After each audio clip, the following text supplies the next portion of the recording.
Assalamualaikum warahmatullahi ta'ala wabarakatuh. My name is Muhammad Aiman Najmi bin Ramli. Matric number I181028779. Okay, first for today, my team and I will present to all of you about power, politics and ethics. For my point, first introduction about power. My first point is many people understand what power is and many love the effect of having it.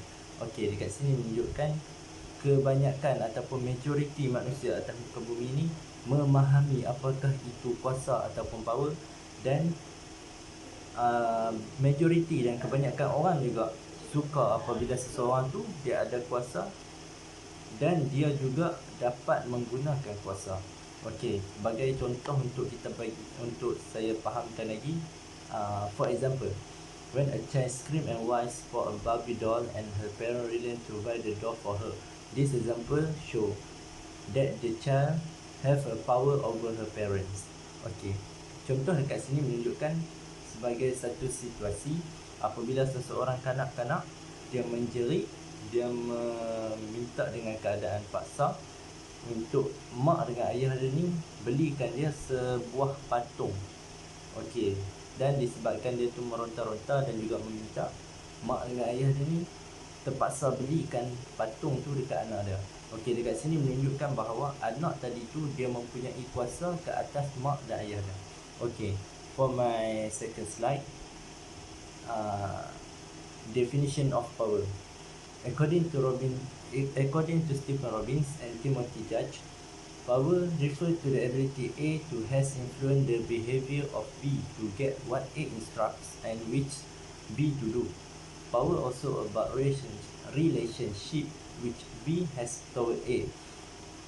The next important aspect of power is whether or not there are alternatives available in a situation for B.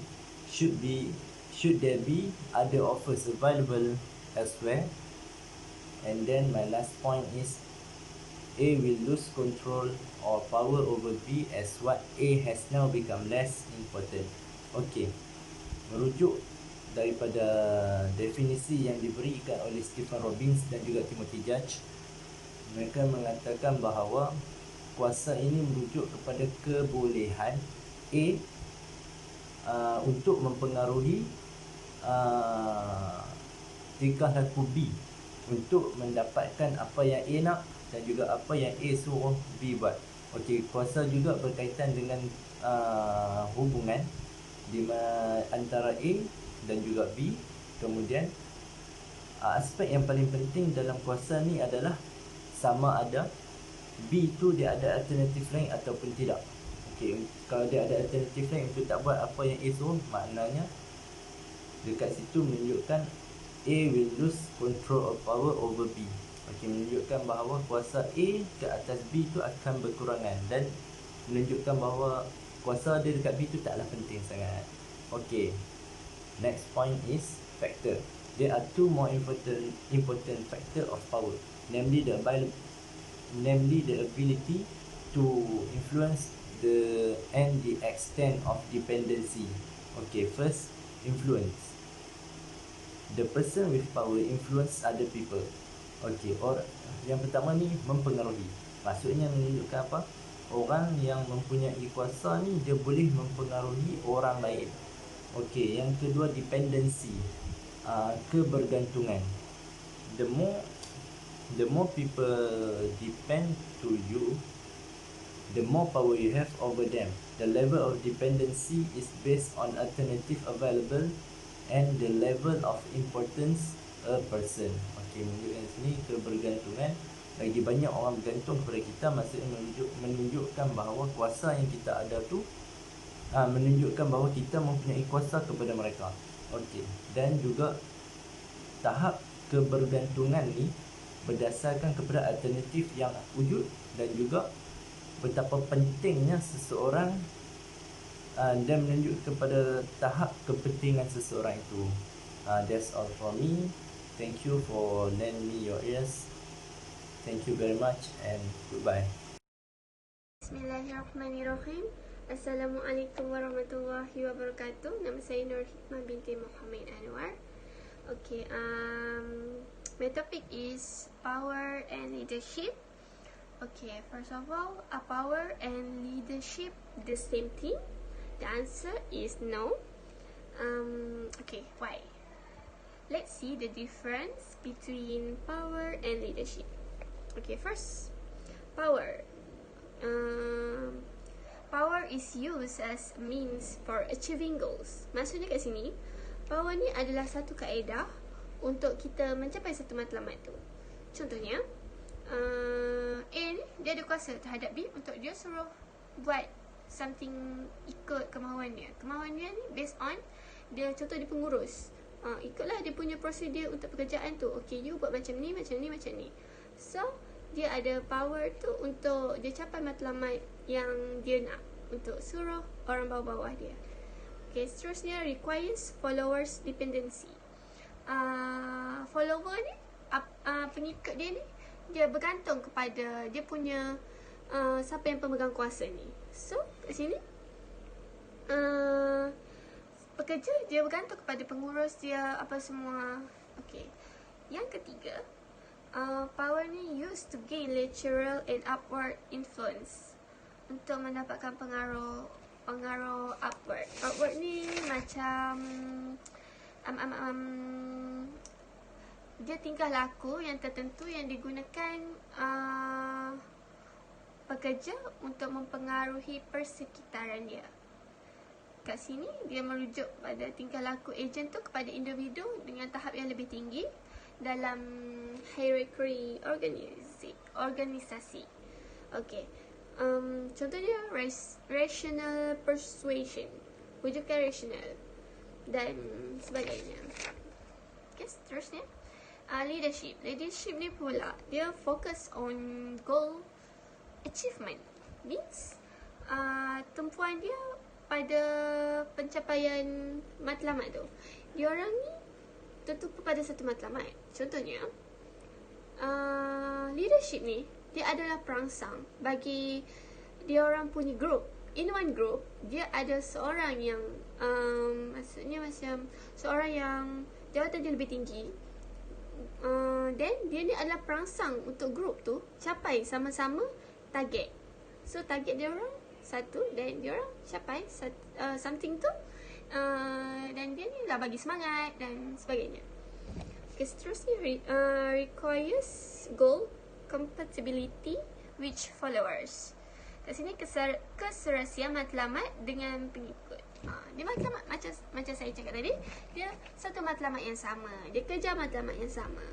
Okay, in one group, semangat berkumpulan lah, macam tu. Okay, seterusnya focus influence downward, mempengaruhi macam tadi upward, dan perbezaan dia kat sini dia downward. Downward ni macam dia still ada rational persuasion, tapi dia ada lagi inspirational appeals, pressure, consultant, exchange, dan banyak-banyak lagi. Okay.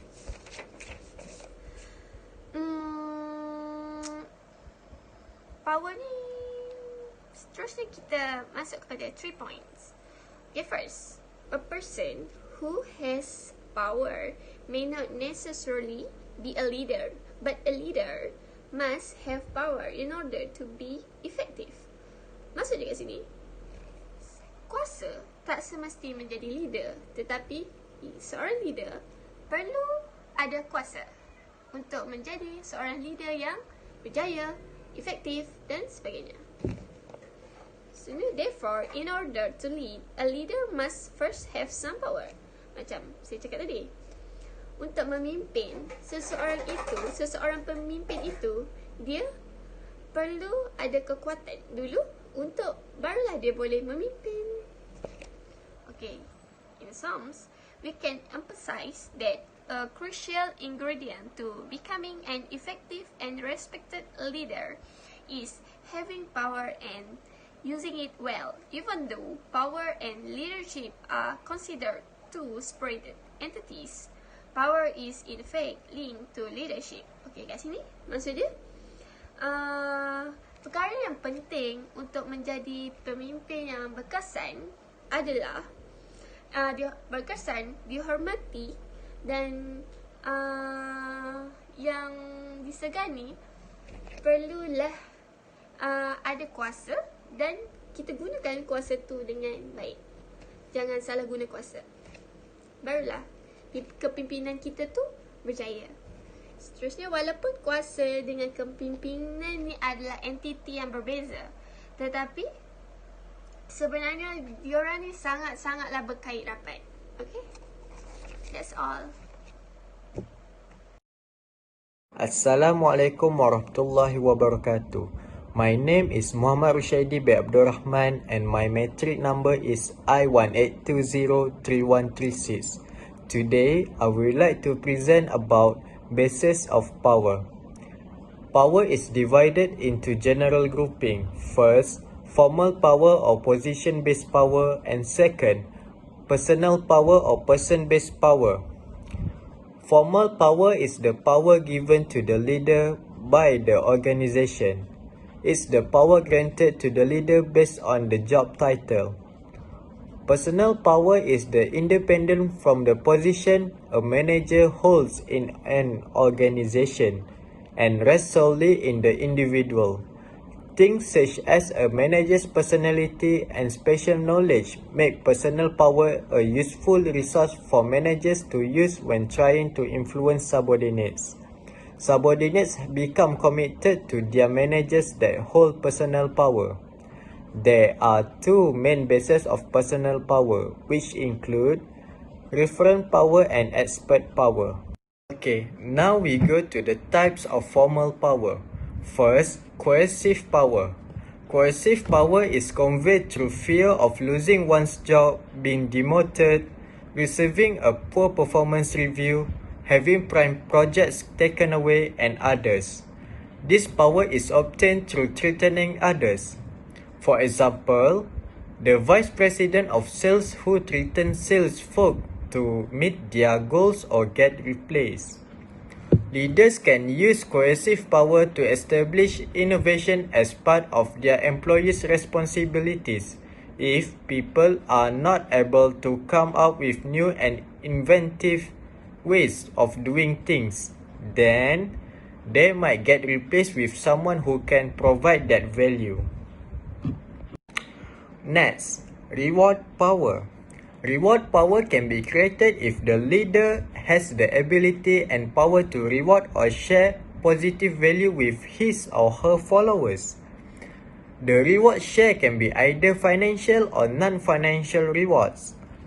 There are several requirements in order for reward power to be effective.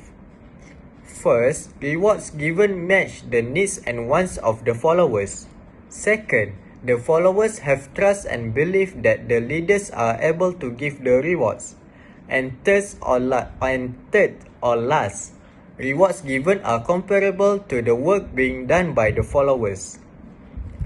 Reward power is all about positive reinforcement and can work to really incentivize people while on the job.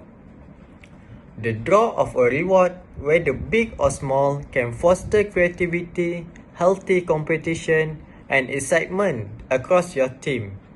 Even if it is not realistic to offer rewards all the time, the energy reward power can generate will encourage cultural change that stick even after the fact. Okay, next we go to legitimate. Legitimate power is a combination of both coercive and reward power. It is derived from the position the person holds. This power comes when employees in the organization recognize the authority of the individual. For example, the CEO who determines the overall direction of the company and the resource needs of the company. Driving cultural change with legitimate power means leading by example. If you want your employees to prioritize things like innovation, automation, or building out digital capabilities, demonstrate the importance by communicating the why. Why it aligns with business goals. Why it is the right move for the company, and why employees have the power to make a difference. And back your words up with the resources and support teams need to be succeed. Informational power. Informational power is where a person possesses needed or wanted information. Under information power, the person is in power as he or she controls the flow of information to others. It is different from other forms of power because it is grounded in what you know about the content of a specific situation. An example of having information power is being the financial controller of an organization. In this position, only he or she has the exact financial figures, which no one else in the organization has. Even the chief executive of the organization will need to rely on the financial controller for the amount which the organization has at its disposal before he or she can plan organizations for the organization's goals for the year. According to Matt Shen and Von Glino, another form of information power is when the person has the ability to manage environmental uncertainty.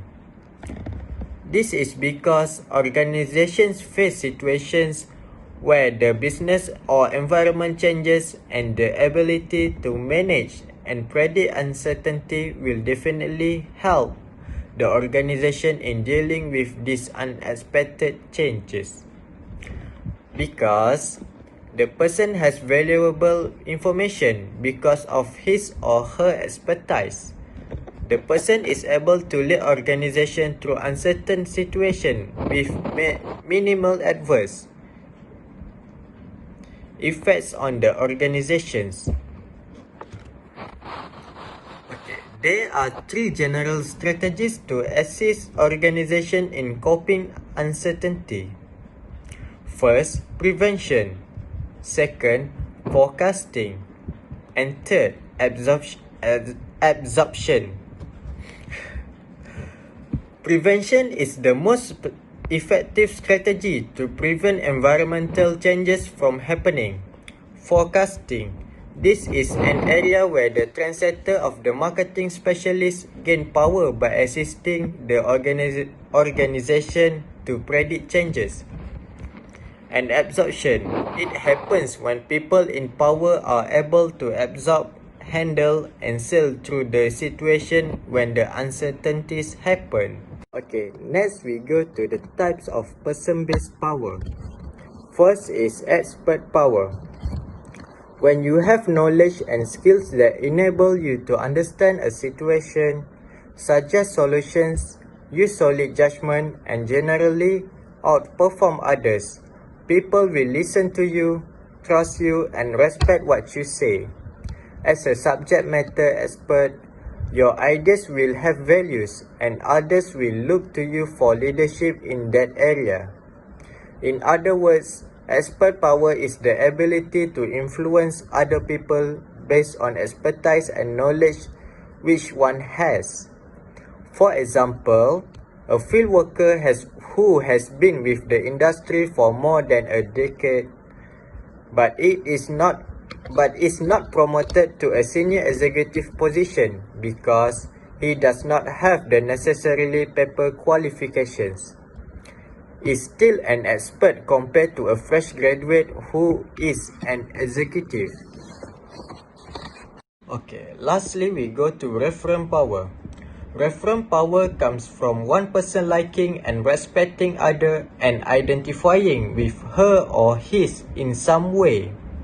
Celebrities have reference power, which is why they can influence everything from what people buy to which politician they elect. In a workplace, a person with reference power often makes everyone feel good, so he or she tends to have a lot of influence. Reference power can be a big responsibility because you don't necessarily have to do anything to earn it, so it can be abused quite easily. Someone who is likable but who lacks integrity and honesty may rise to power and use that power to hurt and alienate people as well as to gain personal advantage. Relying on referent power alone is not a good strategy for a leader who wants longevity and respect. When it is combined with expert power, however, it can help you to be very successful. Assalamualaikum warahmatullahi taala wabarakatuh. My name is Muhammad Zaki bin Salman. My number matric I18203067. Today I will present about dependency. Okay, what the meaning of dependency? The simple of the say about that the grade B has a dependency on the power A has over B. Okay, the precision control of the scarce organizational resource that another need make a manager powerful. The access to optional resource, example, multiply supply, reduce the resource holder the power. Okay, dependency. The simple, A have a power over the B. He have something that make a B defend on A. Okay, when you precious anything that other require, you make them defend on you, upon you, and gain the power over them. Okay, the mean is inversely proportional to the alternative resource of supply. If something is plentiful, precision of it will not increase your power. Okay, if you can make a monopoly by controlling information or anything, also that other crash they become defend on you.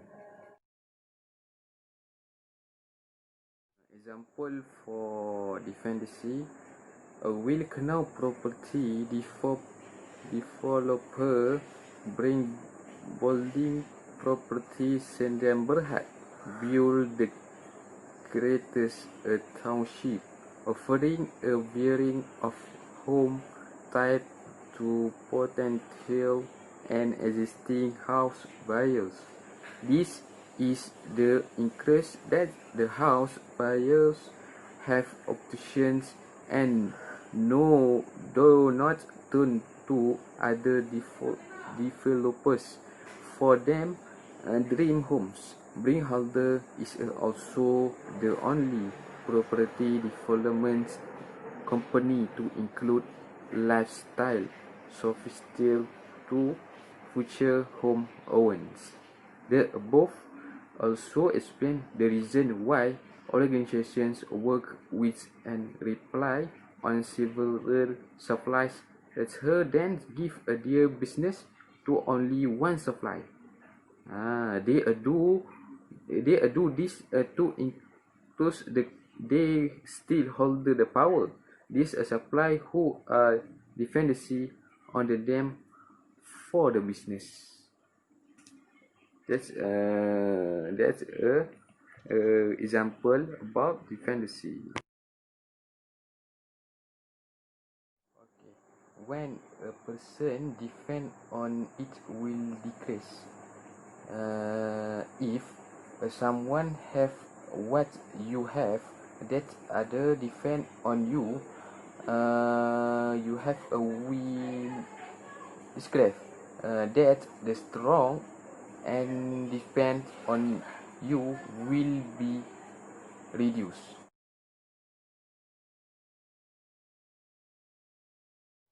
How to create dependency?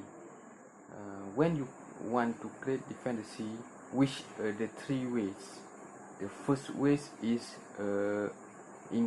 by increasing what you have is perceived as important.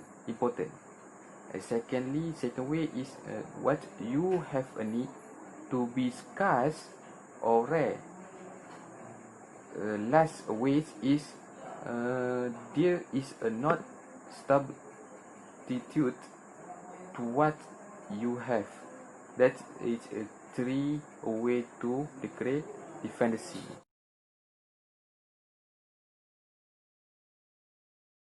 Okay. Firstly, to create dependency is important. It's a montation by Robin and Judge.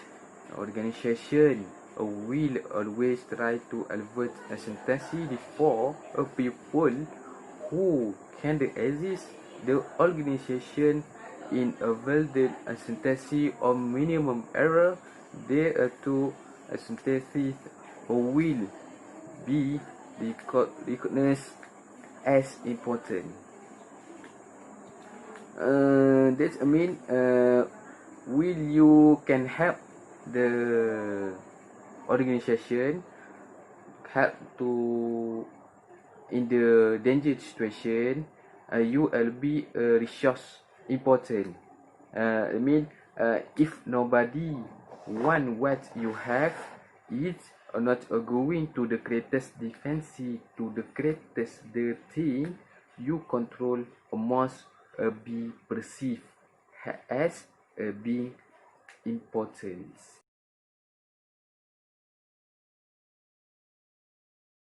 The second way is disgusting.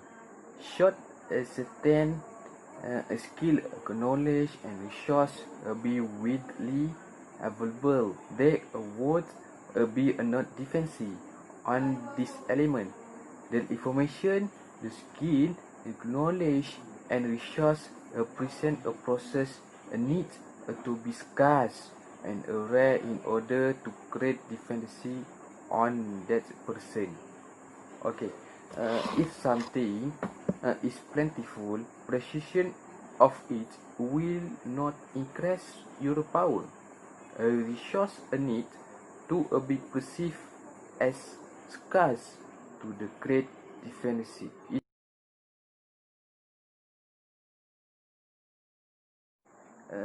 The last way to the great dependency is a non-substitutable. Stability refers to the availability of alternative to chain resource. A person in a power short hold and monopolize the resource needed. This is pointed.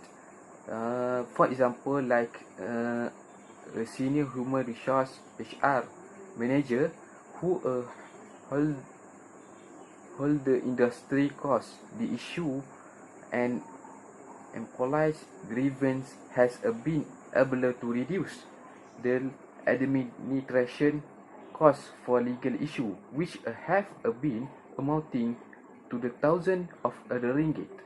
Thus, his expertise and knowledge has enabled him to create a dependency of the organization on him.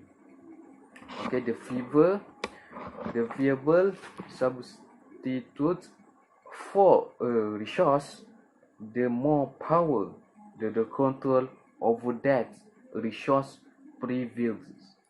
That's last of the ways to the great dependency.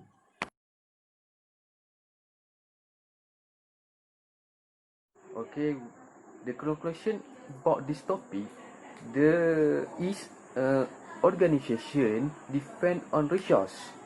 That's mean this a resource ultimately originated from an organization environment. The environment to a considerable extent contains other organization. The resource one organization meet are those of stand in the hand of other organization. Resource are a basis of the power, and legally defense organization can therefore defend of each other. At last, organization a power over organization B is equal to organization B dependency on a organization or resource. Okay, that is conclusion is the topic about the dependency. Okay, next is my friend will talk about power tactic. Assalamualaikum warahmatullahi taala wabarakatuh, and very good morning to madam and all my friend. Okay, my name is Muhammad Nur Hakim bin Muhammad Zamri. Number matrik I18203169. Alright, so today on part in this presentation, I will present about power tactic. Okay, as we know, power and influence tactic happen everywhere and always easy in any organization. Okay, especially when it comes to political issues. This is how individual uses their power to influence other individuals to do the work what they want. Alright, okay. There are eight common power tactics usually used to influence an individual. This all tactic also are ways in which individual translate power base into specific action. Okay, so here we can see on the slide there are eight common power tactics. Okay, alright. Okay, the first of power tactic is legitimacy. Alright. Okay, legitimacy based on authority, position, and reaching the grounds of organization rule, law, laws, and regulation. Okay. So this tactic in focus on how suggest that basing a request on one's authority or right. Okay, organizational rules or policies or express or implied support from superior. This tactic actually not intended to motivate people but to align them behind a direction. Okay. Kat sini power tactic yang pertama ni, legitimacy ni adalah dia based on peraturan. Okay, kat sini dia cakap contohlah macam dekat sesebuah okay, contohlah dekat sebuah organisasi kan, setiap company mesti ada peraturan kan. Kat sini maksud peraturan lah. Okay, undang-undang kat sebuah syarikat itu kiranya macam taktik ni taktik yang berdasarkan peraturan. Lebih kepada peraturan lah orang kata. Kiranya memang kita sebagai pekerja atau employers wajib ikut peraturan apa yang telah ditetapkan oleh company. Tapi taktik ni bukan macam untuk bukan untuk motivate orang. Memang sendiri punya kita kena ikut cara peraturan dia. Okay, next the second is rational persuasion. Okay, request or interaction is based on facts, data and logical argument to try convince other that your point of view is the best alternative. Okay, so this tactic focus on how to try to convince someone with a valid person. Okay, rational logic or realistic facts. Okay, for example, is the doctor tell the patient the impact of smoking is can cause lung cancer. Okay, so here we will know that this tactic truly try to convince someone to stop from smoking. Okay, kat sini taktik yang kedua adalah dia nak ceritakan tentang taktik macam mana nak pujuk seseorang itu tapi dengan cara sebab yang logik dan sebab yang munasabah lah. Ni taktik macam mana cara kita nak pujuk seseorang tu. Okay, contoh kat sini kan, macam okay, contoh dalam kat sebuah klinik, okay, hospital lah. Seorang doktor ni dia beritahu pesakit merokok ni boleh menyebabkan kanser paru-paru.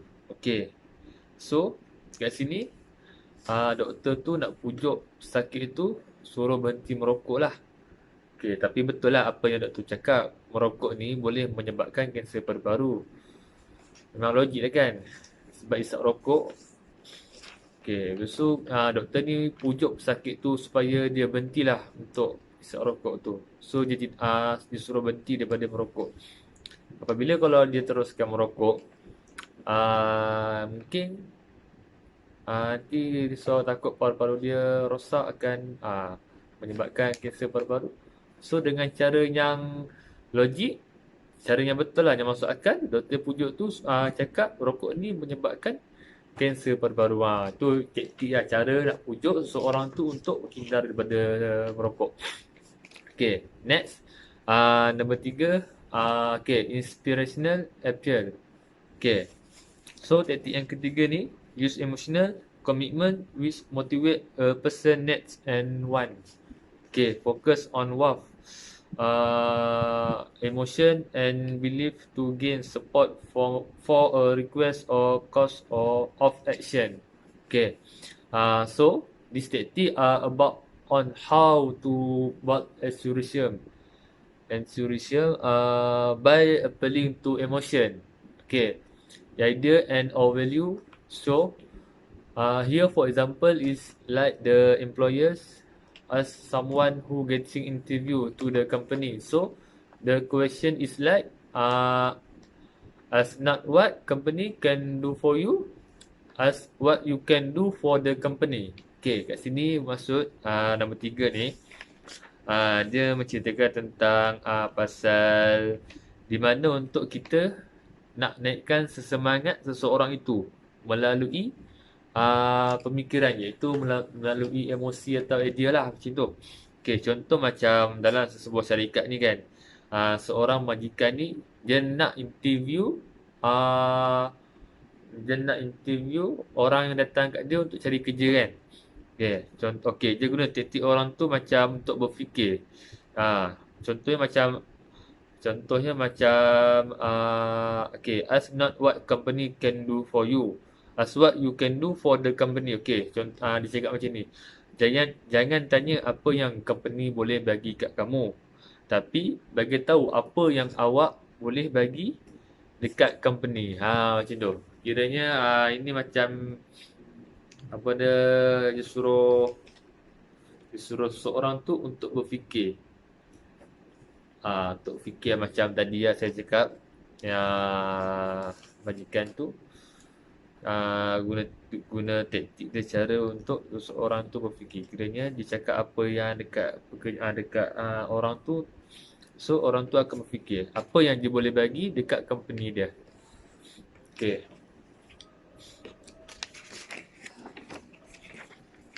Okay, next. Then the fourth is concentration. Okay.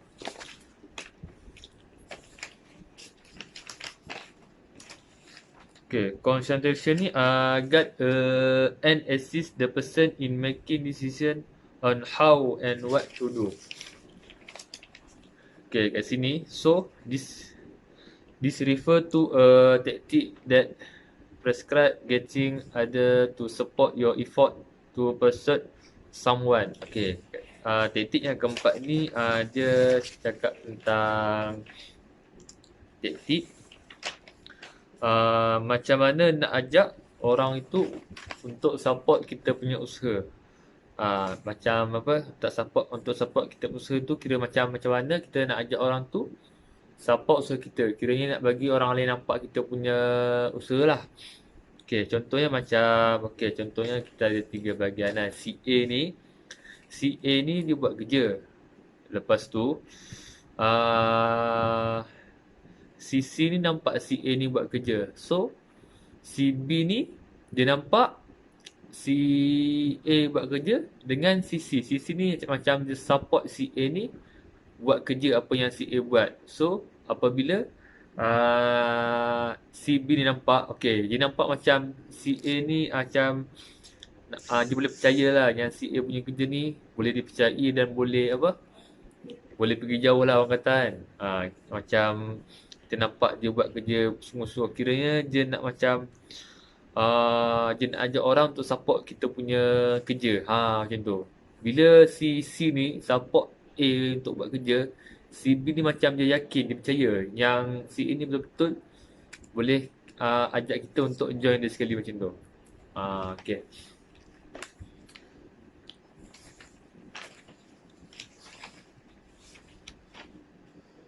Okay, so the next number 5 is action. Action ni, okay, action of reward to the task dance or refers to give and take in which someone do something for you and you do something for them in return. Okay. Nombor 5 ni, action ni. Okay, so this tactic is on how that suggests that making express or implied promises and trading a favor. It's like give and take. Okay, give and take. Okay, kat sini dia cakap tentang taktik. Taktik macam berjanji lah. Macam taktik ni berjanji ataupun akan dapat ganjaran. Contohnya macam, okey. Contoh macam dalam sebuah syarikat ni, pekerja dia berjanji dengan bos. Okey. Contoh macam ayat ni, macam awak buat terbaik untuk syarikat dan syarikat akan buat yang terbaik bagi awak. Macam tu. Faham tak? Kiranya kalau dia tu buat terbaik kat syarikat dia, so syarikat akan bagi yang terbaik buat dia. Kiranya macam ada ganjaran lah. Kalau dia buat baik, syarikat akan lagi buat terbaik untuk dia. Ambil faham macam tu. Taktik ni macam taktik berjanji lah. Kira macam ada ganjaran. Kita buat macam tu. Okay. So the next number 6 is personal appeal. Okay. Personal appeal ni seek for assistance based on friendship and loyalty. Most effective with people who know and like you. Okay. Nombor 6 So, this tactic refers to friendship and loyalty while making a request or something like to helping another person because you like them and they ask for your help. Okay. Nombor 6 ni dia cakap tentang apa? Macam okay lah, dalam situasi bekerja kan. Saya dengan dia ni kawan baik. Okay. Kiranya kat luar ni kawan. Kalau dekat dalam tempat kerja. Okey. Kiranya dalam masa yang sama kat tempat kerja tu kami berdua ni ada macam sesuatu kerja lah. Macam benda yang nak buat. Okey. Kiranya saya ni minta tolong dia. Okey. Kiranya dia ni ikhlas dia ni ikhlas macam tolong saya lah sebab dia ni kawan saya. Macam tu macam apa? Kira ni macam kita ni macam ada hubungan personal lah. So sini taktik dia macam mana, macam orang kata dia tolong kita sebab dia ni kawan baik kita. Sebab dia ni kawan, so dia boleh tolong kita. Macam tu. Kiranya ni orang kata bukan nak rasuah ke apa. Bukan macam tu. Okay. So next number 7 is pressure. Okay. Pressure ni pressure appeal. Okay. Take advantage of demand. Treat and issues of wanting refer to pushing someone to do what you want or else something undesirable will occur. Okay, number 7 ni pressure lah. Kata pressure ni macam tekanan lah. So, this tactic focuses on demanding compliance or using intimidation. Using intimidation or threat until the target agrees. Okay, so this tactic are rarely most effective when used in a crisis situation. Okay, kat sini nombor 7 ni taktik ni apa orang panggil macam taktik dia tekan tau. Dia tekan orang tu macam ugut lah, orang kata dia ugut lah. Macam contohnya macam dekat situasi macam dalam sebuah kilang ni lah kan. Dalam sebuah kilang ke, syarikat ke, apa orang kata. Okay. Kilang ni lagi seminggu nak bankrupt kan. Lepas tu majikan tu dia suruh pekerja dia untuk bekerja keras supaya naikkan balik kilang ni supaya tak bankrupt. Okey. Bila mana majikan tu duk push pekerja dia suruh naik balik, suruh buat kerja sungguh-sungguh lah supaya kilang tu tak akan bankrupt. Okey. Okey, bila mana kalau kilang tu bankrupt, maka pekerja-pekerja tu akan dibuang kerja dan kilang akan bankrupt. So, kat situ tak ada apalah kan. Kiranya pekerja pun kena buang kerja, tak ada buat apalah. So nak lebih baik push kerja tu suruh buat yang terbaik, set up benda apa yang kena buat supaya naikkan balik untuk kilang tu tidak bankrupt. Okay.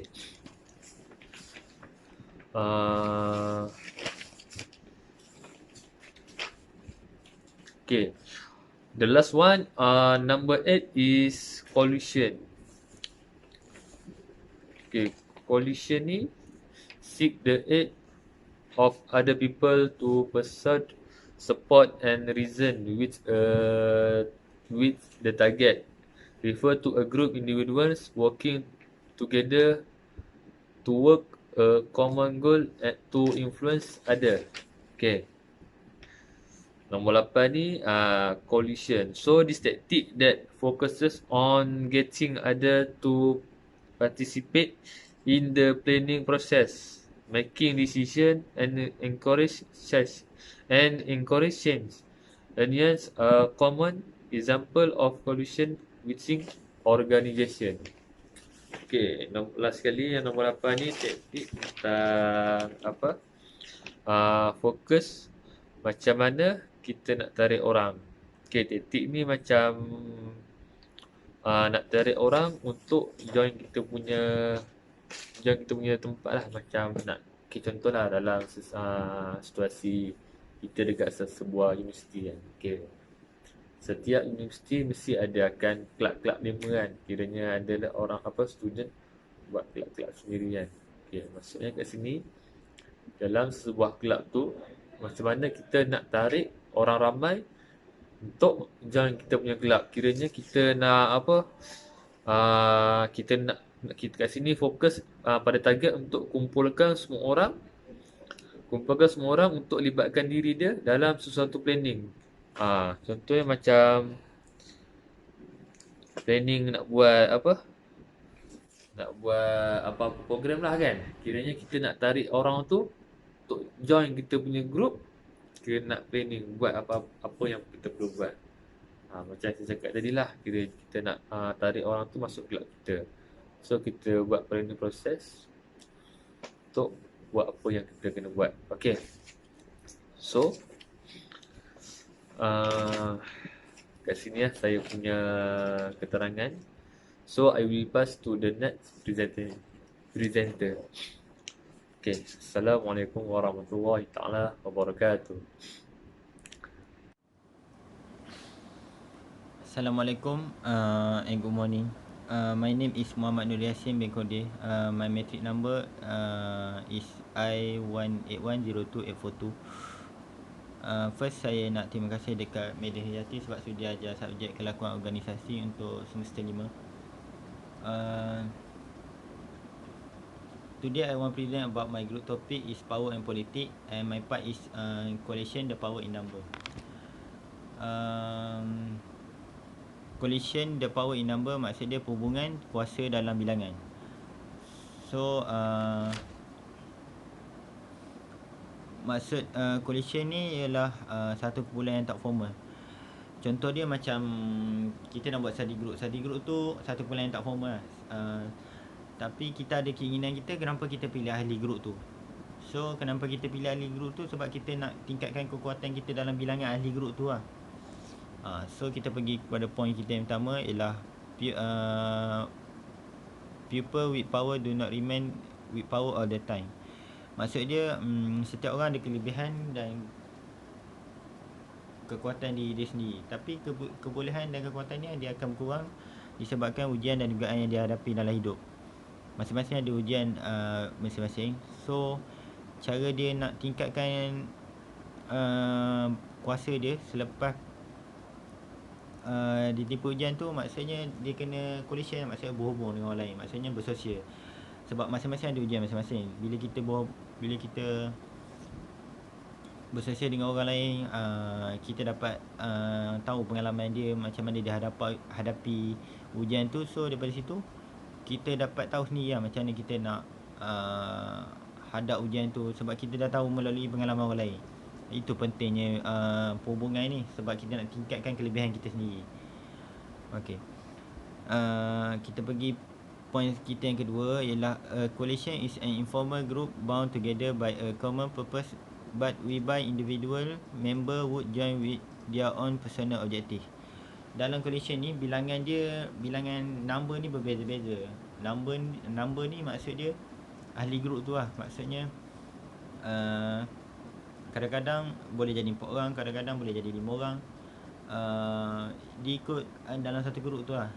Tapi ada orang dia nak kekal dalam satu grup ni sebab dia nak capai objektif yang dia nak. Contoh macam hari ni dia study group, macam saya cakap tadi, study group. Dia nak study statistik. So bila dia dapat faham statistik tu, dia dapat objektif apa dia nak, esok dia mesti nak study yang lain pula dalam grup yang lain. Macam tu. Kita pergi slide saya yang kedua. Politik, the power in action. Maksud dia politik, kuasa dalam tindakan. Meaning politik, maksud politik ialah activity aimed at improving someone's status or increasing power within an organisation. Okay. Maksud politik ialah aktiviti yang bertujuan untuk meningkatkan status seseorang atau meningkatkan kekuatan dalam organisasi. Maksud politik ialah cara kita nak tingkatkan organisasi, cara kita nak tingkatkan status kita dalam satu organisasi. Maksud contoh senang dia macam naik pangkat. Kita buat macam kita ni orang politik, maksudnya push diri kita. So daripada situ kita dapat tingkatkan status kita sendiri lah. Yang kedua, poin saya yang kedua ialah political behaviour is defined as activities which are not required as part of one formal role in the organisation, but which carries influence within the organisation. Yang ni pula maksud tingkah laku politik. Maksud tingkah laku politik ialah kegiatan yang tidak diperlukan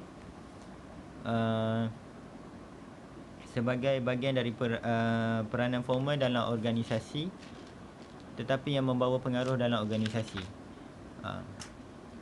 Poin saya yang ketiga ialah the effort either to influence or within the intention to influence will bring advantage and disadvantage to the organisation. Maksud dia tingkah laku politik ni kadang-kadang dia ada baik dia, ada baik buruk dia.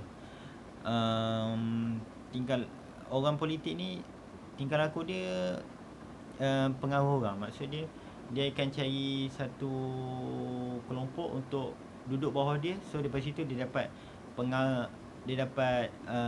mempengaruhi orang lain untuk tingkatkan kuasa dia sendiri.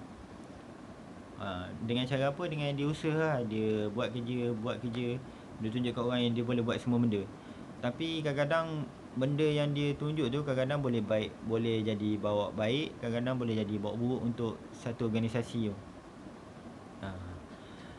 So kita pergi slide saya yang ketiga. Political behaviour, maksud tingkah laku politik. Tingkah laku politik ni dia terbagi kepada dua, iaitu yang pertama legitimate dan yang kedua illegitimate. Legitimate political behaviour bermaksud normal everyday politik, such as complaining to the supervisor, forming coalition and also developing contact outside the organisation. Legitimate ni maksud dia tingkah laku orang politik lah, tingkah laku biasa orang politik. Contoh dia macam komplain orang atasan, komplain. So dia akan bentuk satu macam forming coalition, maksud dia bentuk satu perhubungan. Dia akan bentuk satu perhubungan untuk komplain orang atasan. Dia akan ajak pengaruh lah. Dia akan ajak pengaruh untuk puaskan hati dia seorang. Itu bagi maksud legitimate. illegitimate pula. Illegitimate political behaviour ialah activity which violate the rule of the organisation, wearing a protest button or getting involved in strike. Beza legitimate and illegitimate ni, legitimate ni macam halal lah, macam sah lah, macam tu. Legitimate ni berbeza, dia macam cara yang tak betul lah, senang cerita. Illegitimate ni cara dia kurang sikit daripada biasa. Maksudnya macam ada undang-undang tapi tak ikut undang-undang. Dia akan join apa-apa program untuk bangkang. So benda tu macam kurang bersan dan kurang elok lah. Dia protes depan pejabat, provokasi, begitu bawa ramai orang apa semua. Benda tu jadi macam tunjuk tingkah laku politik yang tak baik lah kepada orang ramai. Macam tu. Kita pergi slide saya yang keempat, iaitu faktor that influence political behaviour. Maksudnya kesan yang mempengaruhi tingkah laku politik. Silap. Faktor that influence political behaviour iaitu faktor yang mempengaruhi tingkah laku politik. Dia terbagi kepada dua, iaitu the individual and the organisation. Pertama, the individual, iaitu individu tu sendiri. Terbagi kepada dua juga. Maksud dia highly self-motivate. Dia ada motivasi yang tinggi dalam diri dia untuk yang dia yakin yang dia boleh pengaruh orang lain. So dia yakin dia boleh kawal orang sekeliling dia. Dia akan percaya yang dia tu boleh tarik ramai orang untuk duduk bawah dia. So dia boleh tunjuk kat semua orang yang semua benda yang dia boleh buat. Poin saya yang kedua ialah high need of power, iaitu keinginan yang tinggi untuk berjaya. Maksud dia macam keinginan dia untuk dapat kuasa dia sendiri. Macam tu.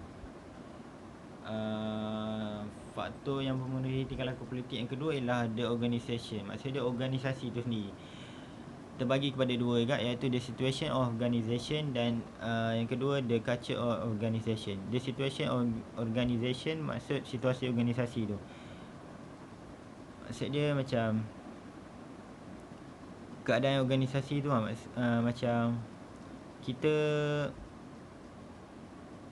tahu organisasi ni boleh mempengaruhi kita punya tingkah laku sendiri. Kadang-kadang benda yang kita tak minat berlaku dalam organisasi. So daripada situ dia akan mempengaruhi tingkah laku kita sendiri lah. Kita jadi macam cepat marah ke, macam tu. Poin saya yang kedua, the culture of organisation, budaya organisasi tu sendiri.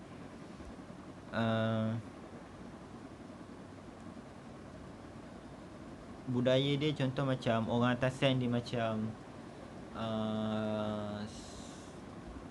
kebiasaannya dia akan macam potong gaji lah, macam potong gaji secara tiba-tiba. So siapa yang datang lambat dia akan potong gaji macam tu. Budaya tu jadi macam dah terbiasa. Macam kita baru masuk, bila kita tiba-tiba dapat budaya macam tu, dia akan mempengaruhi kita punya tingkah laku politik lah. Ataupun contoh lain, siapa yang dapat capai dalam satu tahap tu, dia akan dapat bonus. So bila kita dengar macam tu, kita akan usaha lah untuk kita capai satu tahap tu. Daripada situ kita akan jadi macam rajin lah. Daripada situ dia akan ubah tingkah laku politik kita daripada seorang yang malas pergi kepada seorang yang rajin. Itu faktor yang mempengaruhi tingkah laku politik kita lah. Sekian daripada saya. Terima kasih. Saya minta maaf sebab saya tak fasih sangat bahasa Inggeris. Terima kasih dan saya serahkan kepada ahli grup saya yang seterusnya. Assalamualaikum. Bismillahirrahmanirrahim. My name is Sharifah Nur Syafiqah binti Said Azwan. My matrix number is I1810235. So I will continue our presentation with my topics, which is about employees' response and the effects of organizational politics. So basically, organizational politics will alter the behavior of employees, depend on their preferences and perceptions of office politics. So if an employee is taking the organizational politics as an positive impact, So it will engage in and accept it as a means to climb the corporate ladder, and therefore they will double their effort. So they will see the organizational politics as an opportunity to outshine others by promoting themselves and by finding ways to collaborate with the team members of same belief and values. Okay, that's from the positive side. But unfortunately, from the negative side, it will bring out more effect. First, it will decrease the overall productivity of the organization, and second, it will jeopardize the ambience of a harmonious working environment, and third, it will increase the stress levels among employees. Okay. For first, decrease the overall productivity of the organization is when the employee paying less attention to their work or tasks. So, they will fail to achieve the organization targets within the stipulated time. So, the work will be delayed and the objective organization will be unmet. So, and then second, it will jeopardize the ambience of a harmonious working environment.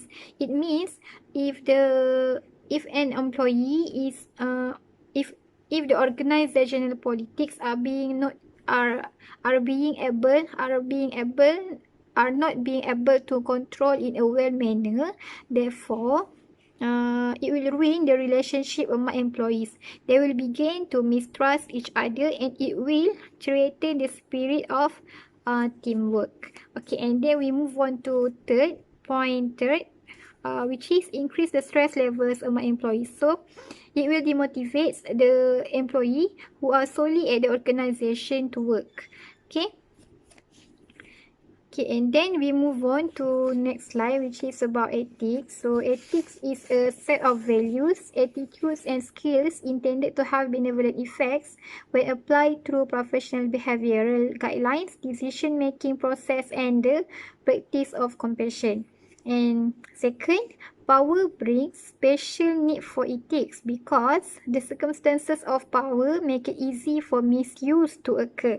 And then third, leaders have the duty to lead others not just towards a vision but also in looking at their own values and conduct, to engage in self-reflection and know that their actions can ultimately have a profound impact on the life of those they in turn influence. And therefore, this practice is essential in order to establish and maintain mutual trust, commitment, and respect, which is the pillars that ensure a business are able to thrive and survive for a long time.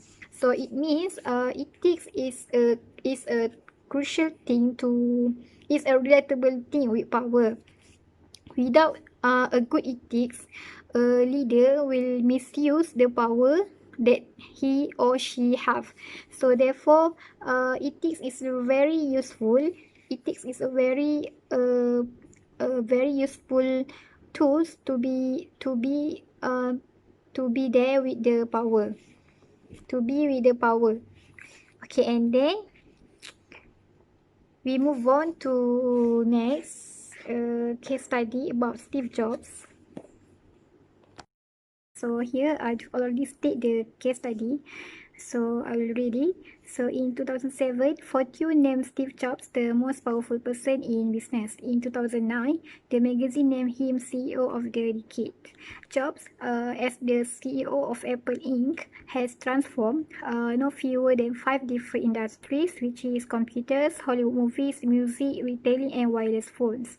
His Apple II ushered in the personal computer era in 1977, and the graphical interface of the Macintosh in 1984 set the standard that all other PCs emulated. His company Pixar defined the computer animated feature film. The iPod, iTunes, and the iPhone revolutionized how we listen to music, how we pay for and receive all types of digital content, and what we expect of a mobile phones. His vision and sheer force of will helped him succeed as a young unknown. But the same determination that helps him succeed has a darker side, an autocracy and drive for perfection that can make him tyrannical. How was Jobs done it? So in this case study, it states that Jobs has become a successful person by being able to be as a CEO of Apple, which is a company about technology.